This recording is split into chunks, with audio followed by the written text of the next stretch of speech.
ভালে আছেনে আপোনালোক? আশা কৰোঁ নিশ্চয় ভালে আছে। আজি আমি ওলাইছোঁ মদন কামদেৱলৈ বুলি। আপোনালোকে হয়তো কিছুৱে মদন কামদেৱলৈ গৈ পাইছে। আৰু আন দিনৰ দৰে প্ৰথমে তৰমুজ কিনি ল'লোঁ ফেঞ্চি বজাৰৰ পৰা। তৰমুজকেইটা লৈ আমি আগবাঢ়িলোঁ। আৰু তাৰ পাছত সদায় আমি কিনা এই মালিগাঁৱৰ কলৰ বজাৰখন পালোঁগৈ। আজি পিছে কল টেষ্ট কৰিবলৈ আমাৰ বান্দৰ সেনাৰে এজনক দিছোঁ দেই। খাই ভাল পাইছে যেনেই লাগিল। তাৰ পাছত আমি আগবাঢ়িলোঁ আমাৰ গন্তব্যস্থানলৈ বুলি। আৰু আহি আমি পালোঁহি বাইহাটা চাৰিআলিৰ মদন কামদেৱ।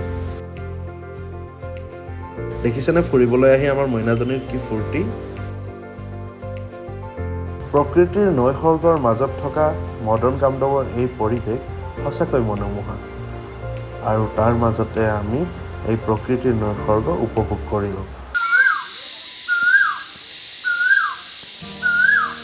লগতে সকলোৰে মংগল কামনা কৰি আমি প্ৰাৰ্থনা কৰিলোঁ, সকলো ভালে থাকক।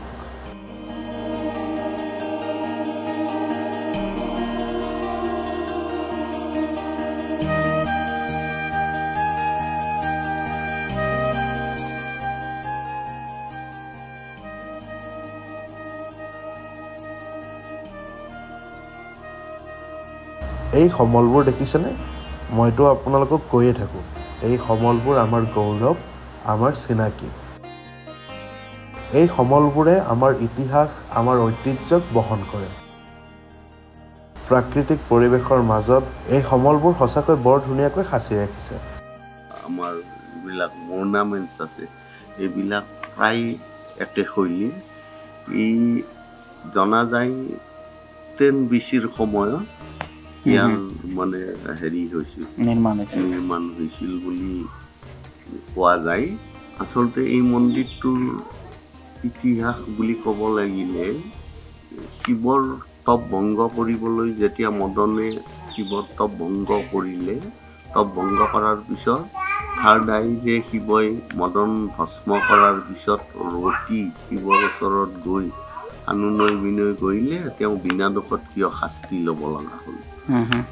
তেতিয়া শিৱই কথা হয়তো ভাবি চিন্তি তেওঁক মানে গিৰিয়েকক মানে জীৱন দান দিলে, কিন্তু জ্বলা হোৱা শৰীৰৰ সৈতে। তেতিয়া ৰতিয়ে ক'লে, প্ৰভু এইটোতো মোৰ পূৰ্বৰ প্ৰতি নহয়, মোক পূৰ্বৰ প্ৰতি ঘূৰাই লাগে। তেতিয়া শিৱই ক'লে, এইটোতো মোৰ ক্ষমতাৰ ভিতৰত নহয়, সেইটো তুমি এটা পবিত্ৰ স্থানত বহি কামাখ্যাৰ আৰাধনা কৰা। কামাখ্যা যদি সন্তুষ্ট হয় তেতিয়া হয়তো তুমি পুনৰৰূপ তোমাৰ পতিৰ পাব পাৰা। তেতিয়া ৰতি আৰু মদনে মদন কামদেৱ দিৱানগিৰি পাহাৰৰ ওপৰত বহি কামাখ্যাৰ আৰাধনা কৰিছে।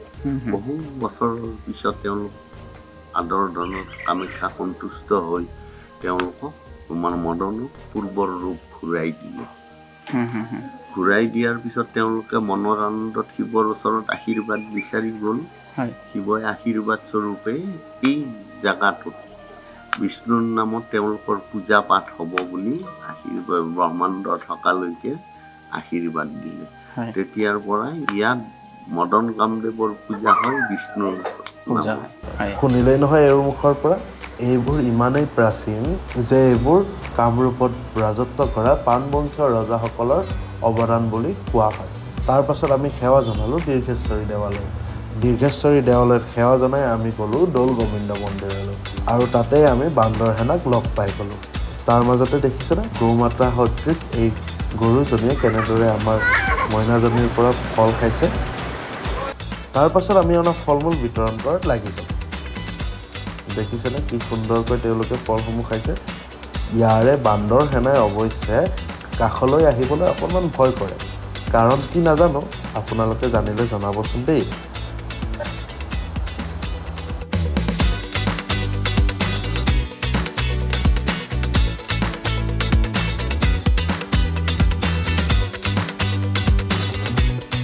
এই যে খুব সুন্দৰকৈ আনন্দ মনে এনেদৰে তেওঁলোকে ফল মূলসমূহ খায়, সেয়াই আচলতে আমাৰ প্ৰাপ্তি। আৰু এনেদৰে দিনটো অতিবাহিত কৰি আমি ঘূৰি আহিলোঁ। আপোনালোকেও ভালে থাকক, কুশলে থাকক, তাৰে কামনা কৰিলোঁ। আৰু এনেধৰণৰ ভিডিঅ' পাই থাকিবলৈ আমাৰ চেনেলটো ছাবস্ক্ৰাইব কৰি থ'ব।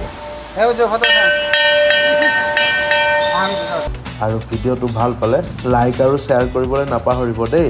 কৈয়ে নহয়, ভালপোৱা বিলাই দিলে বাঢ়ি যায়। আকৌ লগ পাম দেই নেক্সট ভিডিঅ'ত।